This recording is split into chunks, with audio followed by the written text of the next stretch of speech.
Welcome back to Dr. Supercoach YouTube for Pigs Captaincy Round 2 recommendations. Apologies in advance, I'm feeling a bit sick and under the weather this week, so if I'm a bit croaky and congested, that's why. But Supercoach waits for no man, so here I am giving you my captain recommendations anyway. So this week, we all should have a safe loophole, and we should be able to really crack into having a go at a huge VC, hopefully followed by a safe C. Last week, I followed my own advice and I plonked the straight YOLO captaincy on Tom De Koning. That was in the first game of the round, and look, I was duly rewarded with that big 148 captaincy score. My top 8 captaincy recommendations for round 1 averaged 128, as I said, including my own team's captain going 148 and my pod captain going 136. So I hope you're able to get on one of those 8 players and start your season strong. This week, I'm going to revert back to my normal captaincy video format. I'm going to give you 3 vice captain options, 1 pod captain, and then 5 safe fullback captain options. And remember, we're still using mostly 2024 data, so I probably would take a 120 VC this week rather than rolling the C on a bigger risk. Having said that, my play style is to try and save the VC for who I think is going to be the highest scorer of the round in my team.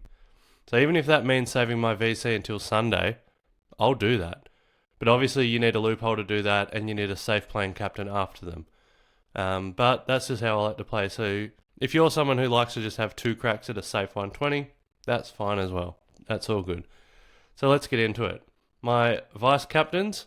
Number 3 vice captaincy option is Jason Horne-Francis. The Hornet was okay without being amazing last week. But honestly, 83 Supercoach is an absolute belting. While copping some close attention, that's not too bad. The thing I loved to see was he was still Port Adelaide's number 1 CBA guy, and now he gets a match up with Richmond. Zach Butters has been Port's number 1 CBA guy in recent years, and he's got scores of 158 and 175 in his last 3 meetings with the Tigers. So can Jason Horne-Francis get close to those levels if he's a number 1 CBA guy? I wouldn't be shocked. I mean, they're huge scores. He probably won't quite get there, but I wouldn't be shocked to see a big Hornet one here. The thing I need to see for Horne-Francis to take his game to the Uber level is more marks. He only had 1 mark against Collingwood, and that's just not going to get it done. But what better team to get around the ground and rack up the cheap points against than Richmond? My number 2 VC option is Tom De Koning. TDK dominated last week against Nankervis. He scored 148. And surprisingly, he nearly won the hit-out battle too, which is something I wasn't banking on. But the way he scores is through disposals, which he had 28 of, and his contested work. This week he gets a matchup with Lloyd Meek, who over the last 10 Supercoach games has been the 5th easiest matchup for Ruckman. Meek has allowed Draper to ton up while ruck sharing last week, and to end last year he gave up scores of 123 to Cherry, 124 to Riley O'Brien, 132 to Darcy Cameron, 116 to Luke Jackson, 125 to Sam De Koning. So Meek does give up some big scores. And yes, Meek did hold Grundy to 87 in round 0, but honestly, Grundy looked washed in that game. TDK has only played Hawthorn twice in his career, both for scores in the 50s, but those games were back in 2021 and 2022. So I think that's actually really misleading, and it might turn some coaches off, which is all the better for us that get on him here. Then my number 1 VC option is Connor Rozee. If you started Connor Rozee, it's likely due to his early fixture and the lack of Zach Butters.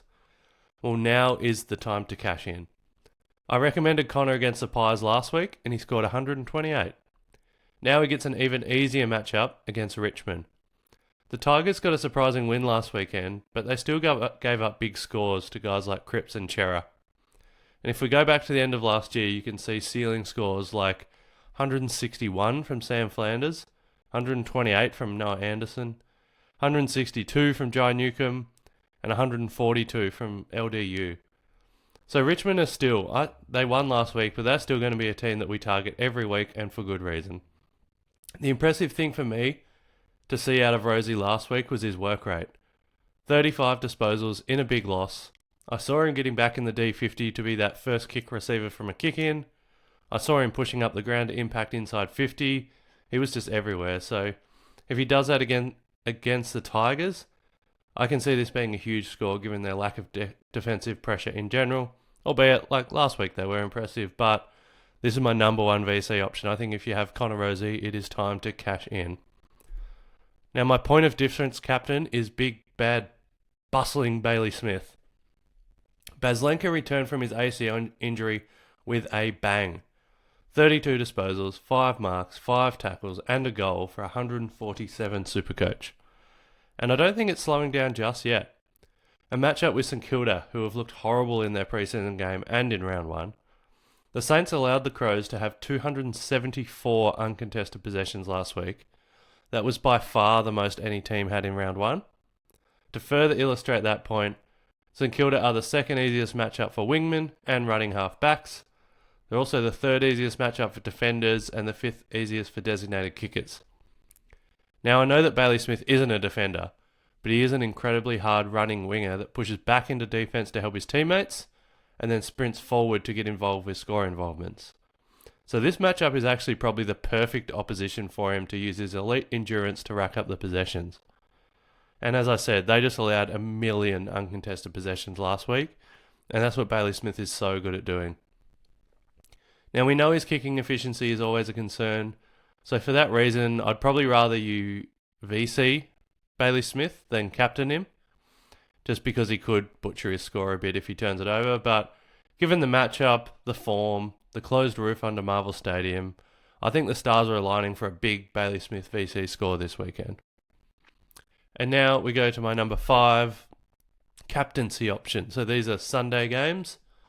Harry Sheezel makes my captaincy list for the first time this year. I want to give you a couple of late Sunday options for a safe fallback captain. Sheezel had 31 disposals and 6 marks en route to 106 Supercoach in round 1, and he looks to continue on his merry way against the Demons this weekend. Melbourne were one of the easiest teams for midfielders to score against last season, and I do expect them to be a lot better this year with the return of Petrarca, getting Clary, Gawn and Viney back to full health. But despite that, they still allowed Finn Callaghan and Tom Green to rack up over 30 disposals each last weekend. So I don't see any issues with Sheezel being able to find the ball in round 2. I don't think this is a monster game from Harry in this one, but I think it should give you some comfort to have someone in the second last game of the round to fall back on. And speaking of the second last game of the round to fall back on, Christian Petrarca is my number 4 captaincy option. He looks back. He was the number 1 CBA mid for Melbourne on the weekend, and he managed to score a 98 despite getting a Toby Bedford tag. Yes, this is the same Toby Bedford who kept Nick Dacos to 66 the week before. 81% CBA Petrarca is not something we've seen for an extended period before. And if it's something that's about to happen, I want to be on board. This weekend, he gets a matchup with North Melbourne, who despite their ladder position last year, actually weren't that easy for inside midfielders. They were still a positive matchup, but only just. Having said that, we did just see them give up 115 to all of Matt Kennedy, Ed Richards, Tom Liberatore last week. None of those guys are on the level of 81% CBA Christian Petrarca, and I think this is a really, really safe Sunday fallback captain option. And the reason I wanted to give you 2 safe fallback captain options on Sunday will become apparent once I finish my top 5. So now we go to number 3, and probably no surprise that these guys are here, but Dane Zorko. Number 3 option against West Coast. Zorko destroyed Sydney with a 139 Supercoach score last week. And that was actually in a bit of a tougher matchup than what he's got this week. So over the last 10 games, West Coast have been the 4th easiest matchup for wingers and attacking defenders. With the way Zorko roams around free, you can consider that to be his role. Interestingly, West Coast have actually been a bit restrictive for designated kickers over the last 10 games, so it doesn't fill me with as much confidence, but I did look into it a bit further. Those last 10 games, that was guys like Will Powell, Zach Toohey, Mitch McGovern that were kind of those designated kickers that were getting their scores limited. It wasn't really the attacking type designated kickers. So if I go back into it a bit further and look at what the halfback pigs played West Coast, like we can see guys like Colby McKercher had a 146, Jordan Clark had a 106, Jack Sinclair had a 140, So they're kind of more the players that I think play like Zorko, and they've all scored quite well. So there is a slight scoring cap on defenders against West Coast recently. So that's probably why I'm just going to plonk him here at number 3 than higher up on the list. But I think he's going to be a safe, probably anywhere in the realm of 125 to 145, probably in that range. So very confident with him as a captaincy. On the Sunday, I'd be happy for you if you want to take a high VC upside like a TDK, a Rozee, Horn Francis, Bailey Smith, whoever it is. Take a VC on them and then roll it into Sunday. Zorko, captain. But there are 2 boys that are better than him. Josh Dunkley. Now, I've intentionally gone out of my way to give you 2 safe, very safe fallback captain options in the Sunday 320 game. So I've intentionally given you Sheasel and Petrarca as safe fallback captain options. And the reason is this, that I think the 2 Brisbane midfielders against West Coast could be the 2 highest scorers of the round. And even though they don't play till 1 p.m. Sunday, this would be a bit risky, but you could vice-captain a Josh Dunkley or a Lachie Neale. Spoilers. You could vice-captain them at the 1 p.m. Sunday. You might only get like halfway through the 3rd quarter before you've got to make your decision on a Petrarca or a Sheasel. But they could be on 120 halfway through the 3rd. Like, that's how big I think this could be. But that's up to you. You might just want to, go for a higher upside like a Smith or a TDK and then roll into one of these guys. But the option is there. I've given you Sheasel and Petrarca in case you want to have a crack at who I actually think are going to be the 2 highest scorers of the round as your VC. So anyway, let's talk about Josh. Fresh off a round 1 high score of 173, top scored for Supercoach. He's starting the year in red hot form. He did it through 27 disposals, 5 marks, 10 tackles, and a goal. Now, a matchup with West Coast, the single easiest team in the league for inside midfielders to score against.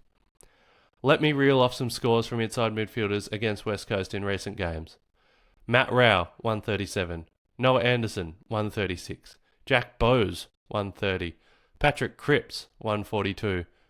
Tom Powell, 123. Harry Sheasel, 122. Andrew Brayshaw, 137. And Josh himself has scores of 103, 143, and 132 in his last 3 meetings with the Eagles. This one should be an absolute bloodbath. And if you have the captaincy on Dunkley, I think that's a great option. But I'm slightly worried you might get a 125 VC early in the week and forced to take it. That's kind of why it's risky, but I would love to put the VC on him, see what he's on halfway through 3/4 time, and just decide whether you go Sheasel or Petrarca. But that might be too risky for some. But what isn't too risky is the captaincy on him. He is an absolute lock. But he's not my number 1 option. My number 1 option is his captain, Lachie Neale. Lachie Neale comes in as my number 1 captaincy option after a horrible week last week. He was tagged by James Jordan. He was clamped to only 41 Supercoach. I think that's Lachie Neale's lowest Supercoach score since Jesus was playing centre-half back for Jerusalem. Now, we know with the great players, they don't have 2 bad weeks in a row. Lachie will have some personal pride at stake in this one, and I'm genuinely worried for the West Coast Eagles. He is going to take it out on them. 143, 142, 123. They are his previous 3 scores against the Eagles, and honestly, I think that is his flaw in this game.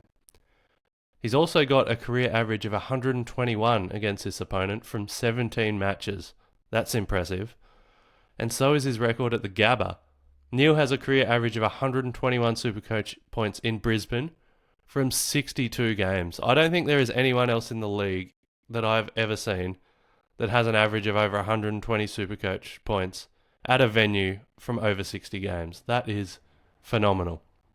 It is easily his most profitable ground in grounds that he's played at least 5 games at. So I've already reeled off the big Supercoach scores against the Eagles. I did that with Dunkley. I've told you about Neale's history both at the Gabba and against West Coast. I've given you 2 late Sunday fallback captain options that play after him. If you own Lachie Neale, I think he has to be your captain. you could, like I said, consider him for the VC. Make your decision halfway through the third quarter. But yeah, I'll leave that one up to you. But whether it's a VC or a C, if you own Lachie Neale, he just needs to be involved. And then last year, in some of my videos, I kind of listed the players that didn't quite make my top 9. But I thought they were still going to be really good, solid captain options, especially for those playing the draft format. Someone did ask me in the comments last week, they're like, oh, can you do that again? Can you give me your draft captain? So I'll do it again this week. But everyone else listening, please comment below if you want me to continue this. It's just an extra little bit of captaincy advice, more for draft, but I also think some of these you could use in Classic as well. So here's some guys that didn't quite make my cut that I think would be good for draft. I think Ed Richards, Tom Liberatore and Bailey Dale are all going to score well. Darcy Cameron, Dan Houston, Josh Dacos, Jai Caldwell, Zach Merritt, Max Holmes, Tom Stewart. Tom Stewart actually nearly made the list, so he's probably my number 10. Jeremy McGovern, LDU, Clayton Oliver and Brodie Grundy. I think all of those guys could have good weeks. I think they could be good captain options.